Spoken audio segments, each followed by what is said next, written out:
and my two schoolfellows, whom I will trust as I will adders fanged.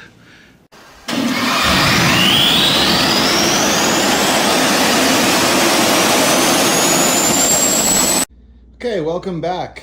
We're going 3D today. Well, I mean, I guess those are 3D technically, but you know, it is rising. The fire rises.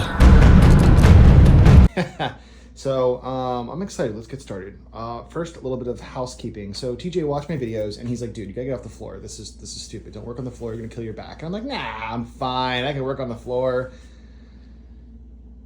All right, fine. So anyway, I went and I got, well, he sent me these two sawhorses, a 2-pack. So them together, they come in a 2-pack, $50.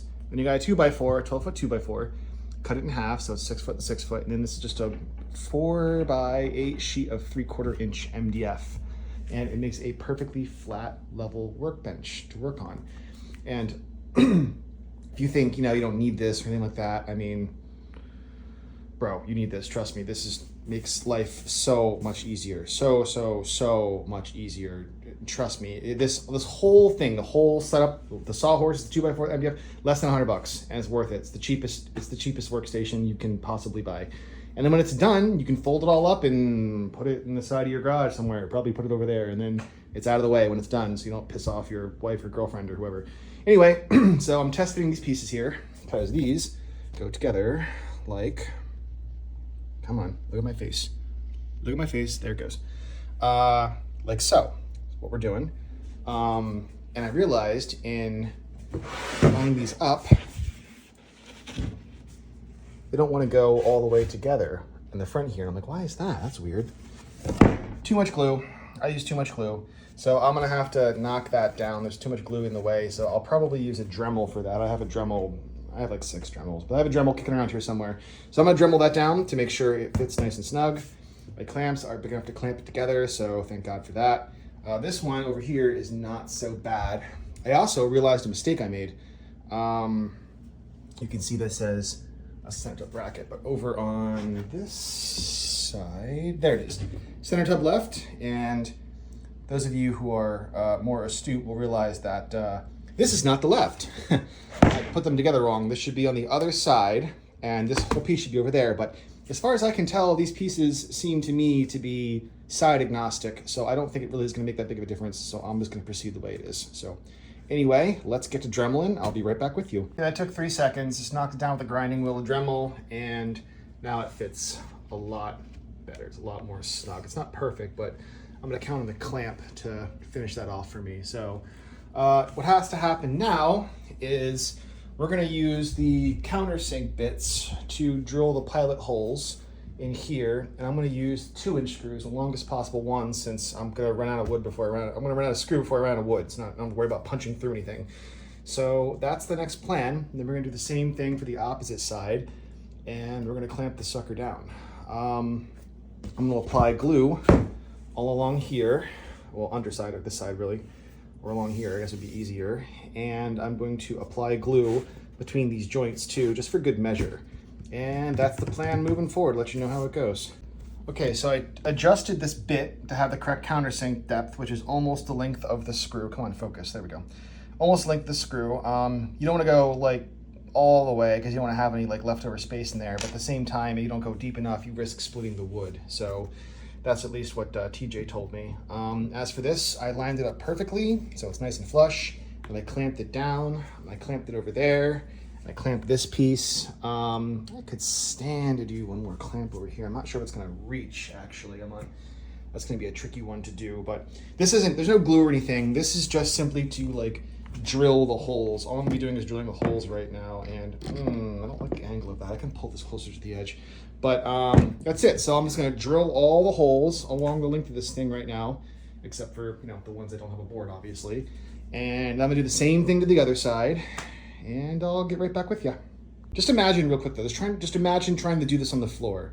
Like, yeah, that would have been stupid. So thank you, TJ, for telling me to do this, to get this workbench, because it was, it was worth it, man. Okay, so all the holes are drilled, as you can see. I went deeper than I normally do just because this has to be flush up against the left and right console walls of the F-16 cockpit, and I don't want anything sticking out. I want it to be nice and flat. Now I really don't like how this isn't lining up, even though I've dremeled it out. And so I think if I really clamp it down good, I can really get it nice and flush, and it's going to bother me at an OCD level if I don't. So my harebrained scheme to get this to work is I have enough clamps that are deep enough to go over this hump here. So my plan is to simply forget this piece for right now, and I'm going to glue the left and right sides, or right and left sides, to left and right sides, God, man, and just to that piece, and then when it's dry, flip the whole thing over and stack up some boxes or something, and then clamp it from the bottom. That way I can get some good purchase on this when I glue this piece in. And that's my plan. So we're gonna see how that works out for me.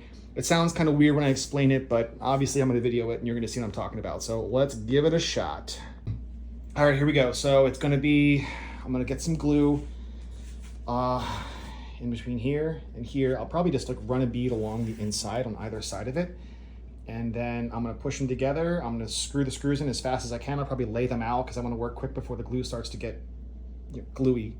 And I'm gonna clamp it down, and it's gonna be all the work I'm gonna do on this for now, and then I'll probably resume doing more of these supports just for busy work, because they gotta get done sometime. Maybe, excuse me, maybe I will put together the two sides of one of the console walls, or maybe I'll put together both sides of both console walls. I don't know, I'll do something.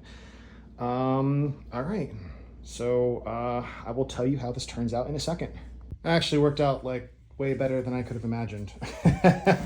Came together beautifully, actually. So that's all she wrote for this one. Man, that's awesome. Okay, so I'll probably flip this upside down and then maybe even use these as sorry, sometimes I'm looking at what I'm doing and I'm not looking where my phone's looking, and so I'm not looking at the right thing. I'm sorry for that.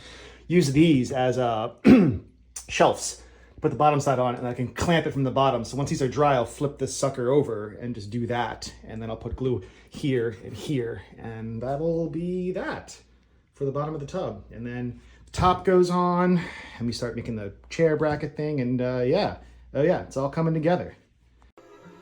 Oh yeah, it's all coming together. Okay, so that's what I got. I did a whole bunch more of, they're all kind of just piled over here. These are completed ribs with the supports already done in, and gonna wait for this to set a bit. Then I'm gonna flip it over and do the bottom, and we can really take off after that because it'll be supported by, this will be the main thing that'll keep it supported. So I won't have to worry about it being sturdy or not after that, and I can just really go to town on this thing. So next video should be a big one. I got a lot of work I can probably start doing with it, and with those rib supports done too, I can really start hammering out the walls as well. So that's pretty much it for this video. Thanks for watching. Stay tuned, more to come, and I'll see you later.